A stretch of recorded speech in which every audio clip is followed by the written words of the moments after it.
Olá, meus cumprimentos a todos, aqui estou eu para mais um vídeo. No dia 18 de março deste ano, 25, eu gravei um vídeo que tinha como título Obsessão Pacífica. E esse vídeo me pareceu assim bastante interessante porque é uma abordagem, na minha opinião, bem diferente do que normalmente a gente tem sobre o processo obsessivo. Então, trata-se daquela obsessão onde a pessoa não percebe que está sendo obsidiada. Por isso ela é pacífica. Os obsessores vão se aproximando, infiltrando ideias sutis na cabeça do obsidiado, sem que ele perceba. Por isso ela é pacífica. Então não é um processo obsessivo que cause convulsão, que a pessoa grita, que a pessoa, enfim, pratique todos aqueles atos que a gente normalmente pensa que um obsesso praticaria. Hoje nós vamos dar continuidade a esse tema, nos baseando no livro Temas da Vida e da Morte, esse livro aqui, que é do Divaldo, psicografia do Divaldo, e pelo espírito Manuel Filomeno de Miranda. E o texto que eu vou utilizar para gravar esse vídeo tem como título Fenômenos Obsessivos. E o Manuel Filomeno de Miranda, ele vai tratar o fenômeno obsessivo como um fenômeno que tem que ser tratado como doença. Não é um fenômeno qualquer. O obsidiado é um doente, mas ele não sempre por trás de um obsidiado tem um obsessor. E o Manuel Filomeno de Miranda trabalha esse tema, essa relação, de uma forma muito feliz, né, entre aspas, mas assim, de uma forma que dá para a gente entender perfeitamente o que está por trás desse fenômeno. E uma das coisas que nós temos que ter em mente é que o obsidiado, ele dá margem, dá abertura para que o obsessor exerça sobre ele a sua influência negativa. Porque olha só, todos nós sofremos influência dos espíritos 24 horas por dia.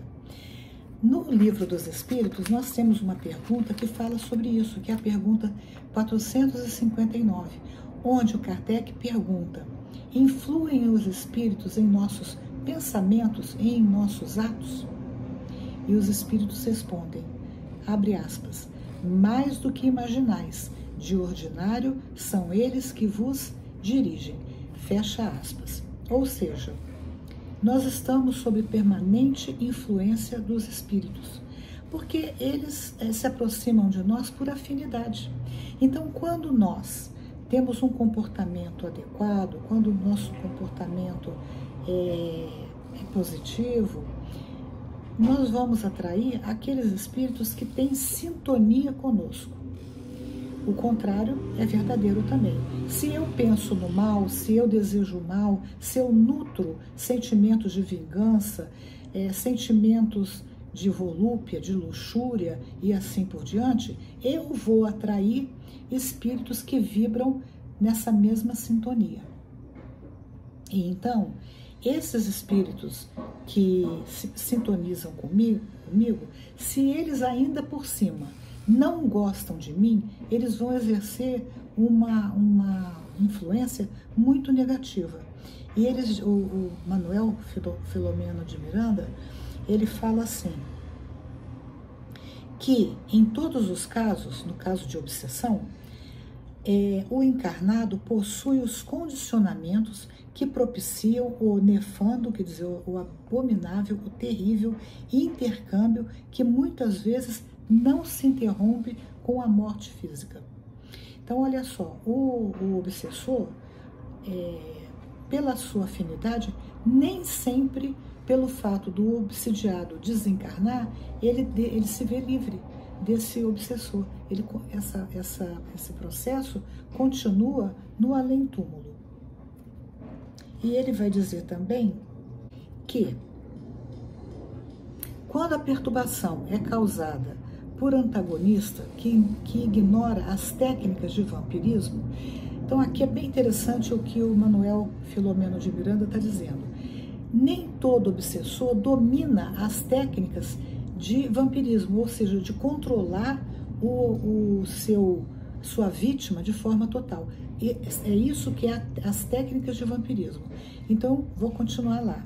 Quando a perturbação é causada por antagonista, o antagonista é o inimigo, que é o obsessor. Ignora as técnicas de vampirismo.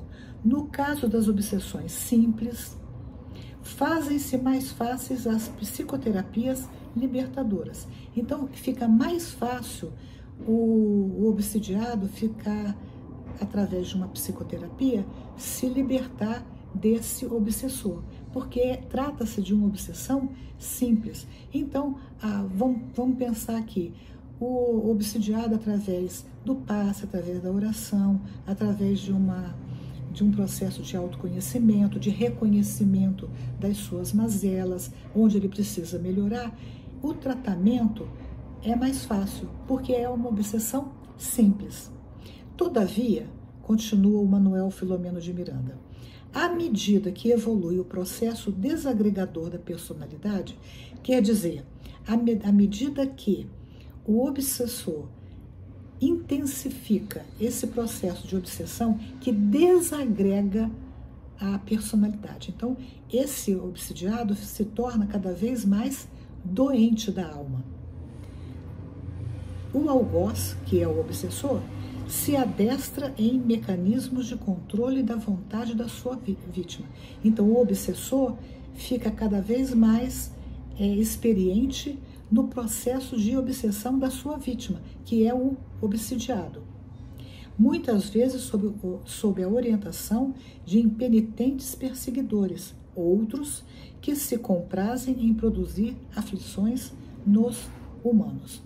Então aqui, só nesse parágrafo, o Manuel Filomeno de Miranda nos dá dicas importantíssimas para que a gente possa se autoavaliar, ver em que ponto, em que nível está o nosso processo de obsessão, para que a gente trabalhe dentro da gente esse processo de autoeducação e aos poucos a gente vá se desenrolando desse obsessor que está nos influenciando muito negativamente. Aí ele continua dizendo assim: são então armadas ciladas contínuas. Quer dizer, o obsessor, ele arma, porque ele conhece as nossas fraquezas. Então ele arma ciladas para nos pegar. Aonde que eu vou fraquejar? É ali que o obsessor vai atuar. E inumeráveis tentações se apresentam disfarçadas, arrojando os incautos em compromissos mais graves, de lesa consciência, graças às quais perde os contatos com os possíveis recursos de auxílio que são propiciados pela providência. Então, olha só, né? Não é fácil isso daqui, porque quando o obsidiado ele se deixa enredar pelo obsessor, o obsessor ele é uma criatura muito astuta. Então, ele vai armar situações para dominar cada vez mais a sua vítima, que é o obsidiado. Agora, nesse texto, vou voltar um pouquinho aqui, que diz assim, que o obsessor nunca, a obsessão não é um processo unilateral. Tem o obsessor de um lado e o obsidiado de outro. E normalmente o que acontece é que o obsessor é uma criatura que se viu prejudicada pelo obsidiado. E prejudicada muitas vezes em situações anteriores, em vidas anteriores. Então ele está magoado, ele está triste, ele se sente prejudicado por esse que hoje ele vai obsidiar. E por isso, no processo obsessivo, como que a doutrina espírita trabalha isso? Não é fazendo exorcismo, tratando o obsessor como uma criatura do mal. Ele é do mal, né? Porque ele está praticando o mal. Mas ele precisa ser amado e reeducado, amado no sentido assim, dele tomar consciência do mal que ele está fazendo. E que o mal que ele faz hoje, esse mal vai ser voltado para ele lá no futuro. Então ele precisa ser conscientizado. Por isso, nas reuniões mediúnicas, quando ele se manifesta, o obsessor, ele não é tratado como o demônio, ele é tratado como um irmão que está no processo de que ele precisa entender que ele está praticando o mal. E que esse irmão que hoje ele odeia, também praticou o mal muitas vezes por ignorância, mas que ele também precisa ser reeducado e amado para que esses vínculos se dissolvam e ambos se libertem um do outro. Então é o que o texto fala para nós. Aí o Manuel Filomeno de Miranda, ele vai falar então dessas ciladas que são armadas para que o obsidiado se veja enredado por essas situações e que ele não consiga perceber os recursos que a providência divina se utiliza para que ele se liberte disso. E como que a providência divina atua? Através de um amigo, dos pais, da mãe, né, que a gente sabe na literatura espírita o quanto que as mães se envolvem afetivamente com o filho que está nesse processo. Mas quando ele não quer, não tem o que a mãe possa fazer. A mãe só consegue atuar quando esse filho se torne permeável à bondade dessa mãe, à influência dessa mãe e à bondade divina. Porque a mãe só atua porque obteve autorização da bondade divina para se aproximar desse filho. Aí o texto continua dizendo assim: as obsessões enxameiam por toda parte, quer dizer, está por toda parte. E olha a palavra que o Manuel utiliza: enxameia, quer dizer, é um enxame, é de uma quantidade impressionante. E os homens terminam por conviver infelizes com essas psicopatologias, para as quais, fugindo à sua realidade, procuram as causas nos traumas, nos complexos, nos conflitos, nas pressões sociais, familiares e econômicas, como mecanismo de fuga aos exames de profundidade da gênese real de tão devastadora enfermidade. Então, o que ele está falando é que nós estamos submetidos a essa possibilidade, porque somos espíritos cheios de, eu costumo brincar dizendo assim, cheios de defeitos especiais. São os nossos defeitos morais, são os nossos vícios morais que faz com que esses espíritos que não gostam da gente se aproximam e fazem questão de nos levar para o abismo. Então, por isso que ele fala aqui que essas obsessões enxameiam por toda parte e os homens terminam por conviver infelizes com as psicopatologias para as quais, fugindo à sua realidade, procuram as causas nos traumas.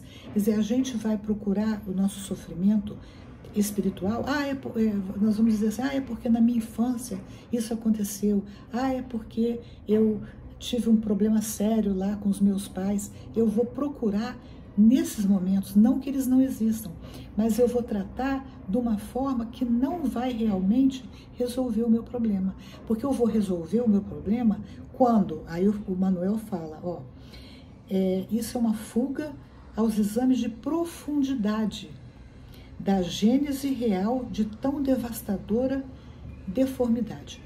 Então, as causas profundas das obsessões não estão nessas dificuldades, nesses conflitos do aqui e agora. É certo que, no sentido inverso, o intercâmbio com as entidades evoluídas também se faz a miúde. Quer dizer, se por um lado eu tenho intercâmbio com espíritos inferiores, eu também tenho com espíritos evoluídos, mas para isso eu tenho que ter abertura, porque se eu não tiver abertura para eles, eles não conseguem me alcançar. E é com um programa de amor e socorro ao ser humano, como expressão do divino auxílio. Como, todavia, as manifestações mais primárias predominam nas atividades terrestres, a incidência obsessiva torna-se mais volumosa, até que a criatura se descubra como é, filha de Deus, e resolva-se a atender ao chamado paterno, avançando na sua direção pelas vias do amor.